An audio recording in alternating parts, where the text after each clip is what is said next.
Sabarimala സന്നിധാനത്തെ mobile phone നിയന്ത്രണത്തിന് പുല്ലുവില. Duty ചുമതലയുള്ള police ഉദ്യോഗസ്ഥർ, വിവിധ വകുപ്പുകളിലെ ജീവനക്കാർ എന്നിവർക്ക് പുറമെ ദർശനത്തിനെത്തുന്ന ചില ഭക്തരും തിരുവിതാംകൂർ ദേവസ്വം ബോർഡിന്റെ നിർദ്ദേശങ്ങൾ ഇപ്പോഴും കണ്ടില്ല എന്ന മട്ടിലാണ്. അതേസമയം ഔദ്യോഗികമായി നൽകാത്ത ദൃശ്യങ്ങൾ പ്രചരിപ്പിക്കുന്നതിന് പിന്നിൽ ഓൺലൈൻ മാഫിയയുടെ ഇടപെടൽ ഉണ്ടെന്നാണ് ദേവസ്വം ബോർഡിൽ ഉയരുന്നൊരു സംശയം. 18-ാം പടിക്ക് മുകളിൽ മൊബൈൽ ഫോൺ ഉപയോഗിക്കാൻ പാടില്ല എന്നുള്ളൊരു തീരുമാനം നമ്മൾ എടുത്തിട്ടുണ്ട്. സെൻസിറ്റീവ് ഫോണുകളാണല്ലോ, അപ്പോൾ സ്വാഭാവികമായി പോക്കറ്റ് ഇട്ടിട്ട് നേരിട്ട് ഷൂട്ട് ചെയ്യുന്നൊരു, നമ്മൾ അറിയാതെ ഷൂട്ട് ചെയ്യുന്നൊരു അവസ്ഥയുണ്ട്. അത് പാടില്ല എന്നുള്ളതാണ്, ആചാരവിരുദ്ധമാണത്. മണ്ഡലമകര വിളക്കുത്സവത്തിനായി ശബരിമല നട തുറക്കുന്നതിന് മണിക്കൂറുകൾക്ക് മുമ്പേ ദേവസ്വം ബോർഡ് നടത്തിയ പ്രഖ്യാപനം.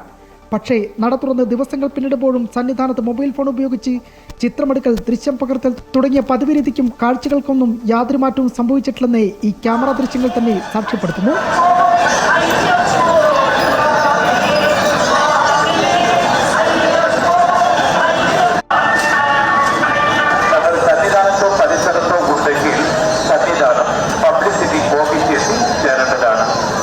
ചിത്രം പകർത്തുന്ന ഭക്തരെ താക്കീത് ചെയ്തുവിടുന്ന പോലീസ് ഉദ്യോഗസ്ഥർ പോലും മൊബൈൽ ഫോൺ നിയന്ത്രണ നിർദ്ദേശങ്ങൾക്ക് യാതൊരു വിലയും കൊടുക്കുന്നില്ലെന്ന കാഴ്ചയാണ് ഏറെ വിചിത്രം.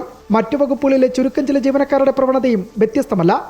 മേലെ തിരുമുറ്റം, ഫ്ലൈ ഓവർ, സോപാനം, മാളികപ്പുറം ഭാഗങ്ങളിലാണ് മൊബൈൽ ഫോൺ ഉപയോഗത്തിന് നിയന്ത്രണം ഏർപ്പെടുത്തിയിട്ടുള്ളത്. പ്രധാനപ്പെട്ട കേന്ദ്രങ്ങളിലൊന്നായ സന്നിധാനത്ത് ദൃശ്യങ്ങൾ പകർത്തുന്ന ഭക്തരുടെ എണ്ണവും ചെറുതല്ല. അടുത്തിടെയാണ് 18-ാം പടിയിലെ പോലീസുകാരുടെ ഫോട്ടോ എടുപ്പ് വിവാദം കോടതി കയറിയത്.